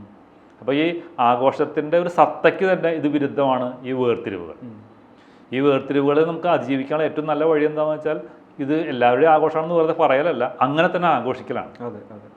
പിന്നെ ഉള്ളൊരു വലിയ പ്രശ്നം വെച്ചാൽ വൈവിധ്യം ഉണ്ടാക്കിയെടുക്കലാണ് ഏറ്റവും ആധുനിക സമൂഹത്തിലെ ഏറ്റവും അത്യാവശ്യമായിട്ട് വേണ്ട ഒരു കാര്യം. കാരണം വെച്ചാൽ എല്ലാ വൈവിധ്യങ്ങളെയും ഏകീകരിച്ചിട്ട് ഒരു സ്റ്റാൻഡേർഡ് ഫോം ഉണ്ടാക്കിയെടുക്കുമ്പോഴാണ് ഈ ആഘോഷങ്ങൾക്ക് ഇത്തരം സ്വഭാവങ്ങൾ വരുന്നത്. ഓരോ സ്ഥലത്തും ഓരോ തരത്തിൽ ആഘോഷിക്കുന്ന ഒന്നാണെങ്കിൽ അതിനെ ഇങ്ങനെ ഒരു മുദ്ര കൊടുക്കാൻ എളുപ്പമല്ല. ചില സ്ഥലത്ത് ഇപ്പോൾ ഉദാഹരണത്തിന് ഇപ്പോൾ പല മറ്റ് മതങ്ങൾക്ക് ഭൂരിപക്ഷമുള്ള സ്ഥലങ്ങളിൽ അവരുടെ രീതിയിൽ നമുക്ക് ഓണാഘോഷിക്കാൻ പറ്റണം. നമ്മൾ എല്ലാ സ്ഥലത്തും കാളനും ഓളനും എലിശ്ശേരിയും വെച്ച് ഓണാഘോഷിക്കുന്നത് നമുക്ക് ഇറച്ചിക്കറി കൂട്ടി ഓണാഘോഷിക്കാമല്ലോ. അല്ലെങ്കിൽ തന്നെ കണ്ണൂർ പ്രദേശത്ത് ചിക്കൻ കറി വെച്ചാണ് തിരുവോണം ആഘോഷിച്ചിരുന്നത് പണ്ട് കാലത്ത് തന്നെ. അപ്പോൾ അതിന് കോഴിക്കറി വെച്ച് ഓണാഘോഷിക്കാം, ബീഫ് വെച്ച് ഓണാഘോഷിക്കാം, അല്ലെങ്കിൽ നിങ്ങൾ ന്യൂഡിൽസ് കഴിച്ച് ഓണാഘോഷിച്ചോളൂ, എന്നാലും കുഴപ്പമില്ല. അതിന് വേറെ തരം ഓണാഘോഷമാണ്. ഓണം എന്നുള്ളതിനെ ഒരു സ്റ്റാൻഡേർഡ് ഫോമാക്കി മാറ്റുന്നതിന് പകരം അതിനെ വൈവിധ്യവൽക്കരിക്കുക. അപ്പോൾ ആ വൈവിധ്യവൽക്കരണത്തിൽ പലതരം ഓണങ്ങളുണ്ടാവും. അങ്ങനെയാണ് ഇതിനെ ചേർത്ത് നിൽക്കാൻ പറ്റുന്നതെന്ന് എനിക്ക് തോന്നുന്നു. ഈ വൈവിധ്യവൽക്കരണം കൊണ്ട് നമുക്ക് കേരളത്തിൽ നേരത്തെ ഉണ്ടായിരുന്ന സാംസ്കാരികമായിട്ട് ഒരു വലിയ വൈവിധ്യത്തിൻ്റെ കുറേ ഘടകങ്ങൾ നമുക്ക് കണ്ടെത്താൻ പറ്റും. പ്രത്യേകിച്ച് ഇപ്പോൾ ആദിവാസികളുടെ ഭക്ഷണമൊക്കെ അതൊന്നും ഓണത്തിൻ്റെ ഭാഗമല്ല. ശരിക്കും അത് ഓണത്തിൻ്റെ ഭാഗമായിക്കൂടെ? ആദിവാസികൾ ഉണ്ടാക്കുന്ന നല്ല രുചികരമായുള്ള ഒരുപാട് ഭക്ഷണ വിഭവങ്ങളുണ്ട്. അത് നമ്മുടെ ഒരു തരത്തിലുള്ള കേരളത്തിൻ്റെ സദ്യവട്ടങ്ങളിലും വരുന്നില്ല. അത് നമുക്ക് ഉപയോഗിക്കാൻ, അത് അവർക്ക് ഉപജീവനമാർഗ്ഗം കൂടിയായിട്ട് മാറും. അവരുടെ വിഭവങ്ങൾ നമ്മൾ കഴിക്കുക എന്ന് പറയുമ്പോൾ അവർക്ക് ഒരു ഉപജീവനമാർഗ്ഗം കൂടിയായിട്ട് മാറും. അവരുടെ വിഭവങ്ങളാണെങ്കിൽ നമ്മുടെ പല വിഭവങ്ങളെക്കാൾ വളരെ രുചികരമാണ്, അത് ഓർഗാനിക്കാണ്, സ്വയം പ്രകൃതിയിൽ നിന്ന് കിട്ടുന്നതും കൂടിയാണ്. ഈ ഓണസദ്യ ഈ നിലക്ക് വൈവിധ്യപൂർണ്ണമാക്കി മാറ്റുന്നതിൽ ഒരു കുഴപ്പമില്ല. ഓണസദ്യയിലെ എല്ലാ സ്ഥലത്തും ഒരേ കറികൾ എന്നൊക്കെ ഉള്ളത് ഈ 1940-കളിലും 50-കളിലും ഉണ്ടാക്കിയ സംവിധാനം, അത് ഈ ദേശീയതയ്ക്ക് വേണ്ടി ഉണ്ടാക്കിയതാണ്. ഇപ്പോൾ നമുക്ക് ദേശീയത ആ തരത്തിലുള്ള ബിംബങ്ങൾ ആവശ്യമില്ല. ഇപ്പം നമ്മൾ അതിനെല്ലാം ഉടച്ചു കളഞ്ഞിട്ട് പ്രാദേശികതയും വൈവിധ്യത്തിനും കൂടുതൽ ഊന്നൽ കൊടുക്കേണ്ട ആവശ്യമാണുള്ളത്. അപ്പോൾ ഓരോ സ്ഥലത്തിൻ്റെയും വിഭവങ്ങൾ ഓണസദ്യയുടെ ഭാഗമായിട്ട് വരണം. അത് ചിലപ്പോൾ മുളം കൂമ്പ് കൊണ്ടുള്ള കറിയായിരിക്കാം, അല്ലെങ്കിൽ മറ്റെന്തെങ്കിലും വിഭവങ്ങളൊക്കെ ആയിരിക്കാം. നിങ്ങൾ വേണമെങ്കിൽ എലിശ്ശേരി എന്ന് പേരിട്ടോളൂ, എന്നാലും കുഴപ്പമില്ല. എൻ്റെ കണ്ടന്റ് മാറ്റിയെടുത്താൽ മതി.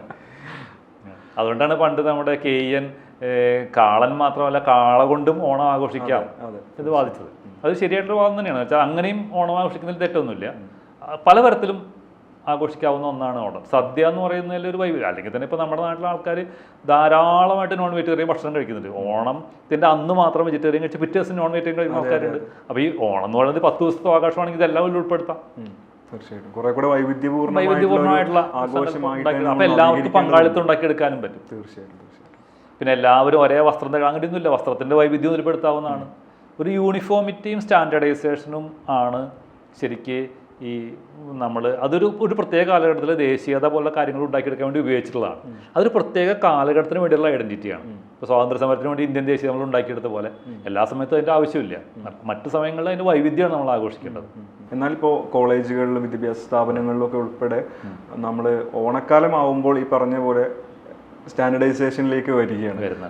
ബാക്കി എല്ലാ വൈവിധ്യങ്ങളെയും എന്നും ആഘോഷിക്കുകയും ഒക്കെ ചെയ്യുമ്പോൾ പോലും ഓണം എന്നുള്ളത് ഒരു പ്രത്യേക തരത്തിൽ സംവിധാനം ചെയ്യപ്പെട്ട വസ്ത്രം ധരിച്ച് ഭക്ഷണം കഴിക്കാനുള്ള ഒരു ഇവൻ്റായിട്ട് മാറുകയാണ്. അപ്പം അത് ഈ പ്രശ്നമാണ്. ഇത് മറുനാടൻ മലയാളികൾ ഉണ്ടാക്കിയെടുത്ത മോഡൽ നമ്മളിപ്പോഴും അതേപോലെ ഉപയോഗിക്കുന്നതുകൊണ്ടാണ്. അവരുണ്ടാക്കിയെടുത്ത് അവരുടെ ഐഡന്റിറ്റിയുടെ ക്രൈസിസിന് വേണ്ടിയിട്ട് ക്രൈസിസ് പരിഹരിക്കാൻ വേണ്ടി ഉണ്ടാക്കിയെടുത്തൊരു മോഡലാണ്. ആ മോഡൽ നമുക്ക് അതേപടി ഇനി ഉപയോഗിക്കേണ്ട കാര്യമില്ല. നമ്മൾ ആ ഒരു ദിവസത്തെ ഓണം എല്ലാവരും സെറ്റ് മുണ്ട് എടുത്തിട്ട് നൃത്തം ചെയ്യുന്ന ഓണം, എല്ലാവരും മുണ്ടും പുരുഷന്മാർ മുണ്ടും ചുബിയും ധരിച്ച് സദ്യ ഉണ്ടെന്ന ഓണം, അങ്ങനെ ഒരു ഓണം തന്നെ വേണമെന്നൊന്നുമില്ലല്ലോ. കേരളത്തിൻ്റെ എല്ലാ പ്രദേശങ്ങളിലും വളരെ വൈവിധ്യമാണെന്നുള്ള ഒരുപാട് കളികളും മത്സരങ്ങളും എല്ലാം ഉണ്ട്. അതെല്ലാം കൊണ്ടുവന്നിട്ടുള്ള ഓണമാക്കാം. ഓരോ സ്ഥലത്തും ഓരോ രീതിയിലുള്ള ഓണമാക്കാം. അങ്ങനെ എല്ലാം കൊണ്ടുവരുമ്പോൾ ഒരിക്കലും അതിൻ്റെ സ്റ്റാൻഡേർഡ് ഫോമിലാക്കി മാറ്റരുത്. ഈ സ്റ്റാൻഡേർഡൈസേഷൻ എന്ന് പറയുന്നത് ഗ്ലോബലൈസേഷൻ്റെ ഒരു ഭാഗമാണ്. അതാണ് ഇപ്പോൾ ഉള്ളൊരു മാരകമായ ദുരന്തം. തീർച്ചയായിട്ടും. അപ്പം ഇങ്ങനെ കാലാന്തരത്തിൽ നവീകരിക്കപ്പെട്ടു വന്നിട്ടുള്ള ഒരു ആഘോഷം എന്നുള്ള നിലയ്ക്ക് ഓണത്തിന് ഇനിയും പരിവർത്തനങ്ങൾ സാധ്യമാണെന്ന് മാഷ്ക്ക് തോന്നുന്നു. തീർച്ചയായിട്ടും. എന്നുവെച്ചാൽ എല്ലാ ആഘോഷങ്ങളും ഓരോ കാലത്തും മാറിക്കൊണ്ടിരിക്കും. അതിൽ ശക്തമായിട്ടുള്ള ഒരു സ്വാധീനങ്ങൾ ഉണ്ടാവും. ഉദാഹരണത്തിന് മാർക്കറ്റിൻ്റെ സ്വാധീനം. അപ്പോൾ അതിശക്തമായിട്ടുള്ള സ്വാധീനം ഉണ്ടായിക്കൊണ്ടിരിക്കും. അത് നമുക്ക് ഒഴിവാക്കാനൊന്നും പറ്റില്ല, കാരണം അതവിടെ ഉണ്ട്. മാർക്കറ്റിൻ്റെ ഭാഗമാണ് നമ്മളൊക്കെ ജീവിക്കുന്നത്. അപ്പോൾ മാർക്കറ്റിൻ്റെ സ്വാധീനം ഉണ്ടായിരിക്കും. പക്ഷെ അതിൽ തന്നെ ഉൽപ്പന്നങ്ങളെ വൈവിധ്യവൽക്കരിക്കാം, ആവശ്യങ്ങളെ വൈവിധ്യവൽക്കരിക്കാം. ബോധപൂർവമായിട്ടുള്ള ഇടപെടലോടെ നമുക്ക് അത് മാറ്റിയെടുക്കാൻ പറ്റണം. അല്ലെങ്കിൽ നമ്മൾ എല്ലാറ്റിനെയും ഈ സാധാരണ ഇപ്പോൾ നമ്മുടെ ഡെലിവസിൻ്റെ ഫിലോസഫിയിൽ വാദിക്കുന്ന പോലെ മുകളിൽ നിന്നുള്ള അധികാരഘടന എപ്പോഴും അംഗീകരിച്ചുകൊണ്ടിരുന്നു കഴിഞ്ഞാൽ താഴെയുള്ള നമ്മുടെ താരതമ്യേന സന്തുലിതമായിട്ടുള്ള തരം സമത്വമുള്ള ജീവിതത്തിൻ്റെ സങ്കല്പം ഉണ്ടാവില്ല. ഇപ്പോൾ ഈ അധികാരഘടനയ്ക്കെതിരെ എപ്പോഴും ചെറുത്തുനിൽപ്പിൻ്റെ ഭാഗമായിട്ട് നമുക്ക് ഓണത്തിനെ മാറ്റിയെടുക്കാൻ പറ്റും. അധികാരത്തിൻ്റെ കേന്ദ്രീകരണത്തിനെതിരെയുള്ള ഒരു ഓണത്തിൻ്റെ വൈവിധ്യവൽക്കരണത്തെ നമുക്ക് ഉണ്ടാക്കിയെടുക്കാൻ പറ്റും. അതിൽ ഇപ്പോൾ പാട്ടുകൾ ചേർക്കാം. ഇപ്പോൾ കേരളത്തിൽ സംബന്ധിച്ച് നോക്കുകയാണെങ്കിൽ ഇപ്പോൾ സിനിമാ പാട്ടുകളല്ലാണ്ട് ആയിരക്കണക്കിന് പാട്ടുകൾ ഓണമായിട്ട് ബന്ധപ്പെട്ടിട്ടുണ്ട്. കുറച്ച് പാട്ടുകൾ സിനിമയിലേക്ക് മറ്റും വന്നിട്ട് കുറച്ച് പാട്ടുകൾ നമ്മൾ പാടുന്നുള്ളൂ. നമ്മൾ അന്വേഷിച്ച് പോയി കഴിഞ്ഞാൽ ഒരുപാട് പാട്ടുകൾ നമുക്ക് കിട്ടിയെന്ന് വരും. ഒരുപാട് ചടങ്ങുകൾ, ഒരുപാട് ചടങ്ങുകളല്ല കളികൾ കിട്ടിയെന്ന് വരും. വ്യത്യസ്തമായിട്ടുള്ള ഒരുപാട് ഘടകങ്ങൾ കിട്ടും. അതൊക്കെ കൂട്ടിച്ചേർത്തുകൊണ്ടുള്ള വളരെ വ്യത്യസ്തമായിട്ടുള്ള വിഭവങ്ങളുള്ള ഭക്ഷണമൊക്കെ കഴിച്ചുകൊണ്ടുള്ള ഓണമായിട്ട് മാറ്റിയെടുക്കാൻ പറ്റണം. തീർച്ചയായിട്ടും. സമത്വത്തിൻ്റെയും സാഹോദര്യത്തിൻ്റെയും ഒരു സങ്കല്പം, സ്വാതന്ത്ര്യത്തിൻ്റെയും ഒരു ഭൂതകാല സങ്കല്പം ഇനിയും ഭാവിയിൽ നമ്മളൊരു സ്വപ്നമായിട്ട് നമ്മളെ ഉണർത്താൻ വേണ്ടി ഓരോ ഓണക്കാലങ്ങളും വന്നുകൊണ്ടിരിക്കുകയാണ്.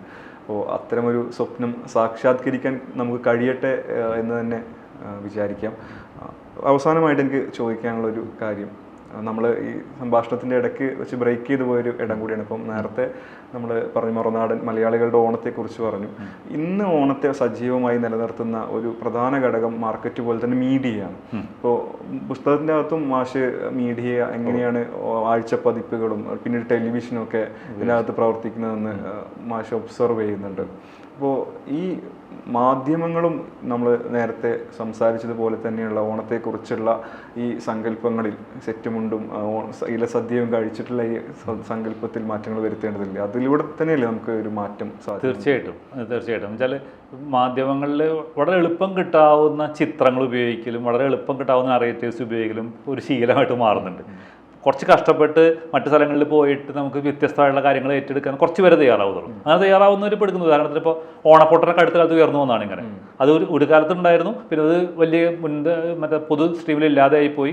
മലയരുടെ വേഷം ഓണപ്പൊട്ടെന്നത് അത് മഹാബലിയുടെ രൂപം തന്നെയാണ് അവർ സങ്കല്പിക്കുന്നത്. അപ്പം അങ്ങനെ കുറേ കാര്യങ്ങൾ മാധ്യമങ്ങൾക്ക് തിരഞ്ഞെടുക്കാൻ പറ്റും. പ്രത്യേകിച്ച് അവരുടെ കയ്യിൽ മികച്ച ക്യാമറയും നല്ല ആൾക്കാരുണ്ട്. അപ്പോൾ ഇത് ഉപയോഗിച്ചുകൊണ്ട് ഇപ്പോൾ എന്തായാലും ദൃശ്യങ്ങളിലൂടെയാണ് ഇതെല്ലാം വരുന്നത്. ഇത് ഉപയോഗിച്ചുകൊണ്ട് നമ്മുടെ TV സ്ക്രീനുകളിലേക്കോ നമ്മുടെ മറ്റേ ഇൻ്റർനെറ്റിലേക്കോ ഒക്കെ ഒരുപാട് വൈവിധ്യങ്ങൾ കൊണ്ടുവരാൻ പറ്റും. വൈവിധ്യങ്ങളുടെ ഉത്സവമാക്കി മാറ്റിയെടുക്കാൻ മുൻകൈ എടുക്കാൻ മാധ്യമങ്ങൾക്ക് തന്നെ പറ്റും. പക്ഷേ എപ്പോഴും ഇങ്ങനെ സ്റ്റാൻഡേർഡ് രൂപങ്ങളിലേക്ക് മാറിപ്പോയതെന്ന് മാത്രം. തൃശ്ശൂരിൽ എല്ലാവരും കഴിക്കുന്നത് ഏതെങ്കിലും 2 സദ്യക്കാരുടെ സദ്യയാണ്. ഓണത്തിൻ്റെ അന്ന് ആകെ പ്രസിദ്ധരായിട്ട് 2 ആൾക്കാരാണ് ഇവിടെ സദ്യ വിതരണം ചെയ്യുന്നത്. അതുപോലെയായിട്ട് മാറരുത്. എല്ലാവർക്കും വീടുകളിൽ വിഭവങ്ങൾ ഉണ്ടാക്കാമല്ലോ. പച്ചക്കറികളും മറ്റു സാധനങ്ങളും ഇഷ്ടംപോലെ മാർക്കറ്റിൽ കിട്ടാനുണ്ട്. നമുക്കൊന്നും വസ്തുക്കൾ കിട്ടാത്തത് കൊണ്ടല്ല നമ്മൾ വിഭവങ്ങൾ ഉണ്ടാക്കുന്നത്. നമുക്ക് മടി കൊണ്ടും പിന്നെ സ്റ്റാൻഡേർഡൈസ് ചെയ്യാനുള്ള ശ്രമം കൊണ്ടുമാണ്. അതാണ് വലിയ പ്രശ്നം. അപ്പോൾ മീഡിയ എല്ലാവരും തന്നെ ഒരേ വിഭവങ്ങൾ മാത്രം എടുത്ത് ഉപയോഗിക്കുമ്പോൾ അത് വളരെ വിരസമായിട്ടുള്ള ഒരു ഓണസദ്യയായിട്ട് മാറും. വളരെ വൈവിധ്യമുള്ള വിഭവങ്ങളാണ് മീഡിയയിൽ കൊണ്ടുവരുന്നതെന്ന് വെച്ചാൽ അതിന് കൂടുതൽ താല്പര്യമുള്ള എല്ലാവർക്കും എന്താ പറയുക പങ്കാളിത്തം കൊടുക്കാവുന്ന ഒന്നായിട്ട് മാറുകയും ചെയ്യും. തീർച്ചയായിട്ടും. അങ്ങനെ ഈ തവണ വിക്കിപീഡിയ അങ്ങനെ ഒരു ശ്രമം നടത്തി നോക്കിയിട്ടുണ്ട്. വിക്കി ലവ്സ് ഓണമെന്നുള്ള പേരിൽ ചിത്രങ്ങളുടെ ഒരു വൈവിധ്യം കൊണ്ടുവരാനായിട്ട്. ഞാനും അതിൻ്റെ കമ്മിറ്റിയിലുണ്ട്. ചിത്രങ്ങളുടെ വളരെ ഒരു വൈവിധ്യം കൊണ്ടുവന്നിട്ട് ഉണ്ടാക്കിയത്. അപ്പോൾ അതിൽ ആയിരക്കണക്കിന് ചിത്രങ്ങൾ ഇപ്പോൾ തന്നെ വന്നുകൊണ്ട് തുടങ്ങിയിട്ടുണ്ട്. ആ ചിത്രങ്ങളെല്ലാം തന്നെ മീഡിയയ്ക്ക് ഉപയോഗിക്കാനും പറ്റും, ഫ്രീ ആയിട്ട് ഉപയോഗിക്കാം. ആ ഒരു കടപ്പാട് രേഖപ്പെടുന്ന കാര്യം മാത്രമേ ഉള്ളൂ. ആ നിലക്കുള്ള ശ്രമങ്ങൾ തുടരാൻ നമുക്ക് കഴിയട്ടെ എന്ന് പ്രത്യാശിക്കാം. ഇതുപോലെ വൈവിധ്യപൂർണമായിട്ടുള്ള ഓണങ്ങൾ ആഘോഷിക്കാനും നമുക്ക് സാധിക്കട്ടെ എന്ന് പ്രത്യാശിക്കാം. അതോടുകൂടെ ഈ ഓണ വർത്തമാനം നമുക്ക് അങ്ങനെ പ്രത്യാശയോടെ തന്നെ അവസാനിപ്പിക്കാം. ഇത്രയും നേരം സംസാരിച്ചതിന് മാഷ്. കേട്ടവർക്ക് എല്ലാവർക്കും നന്ദി.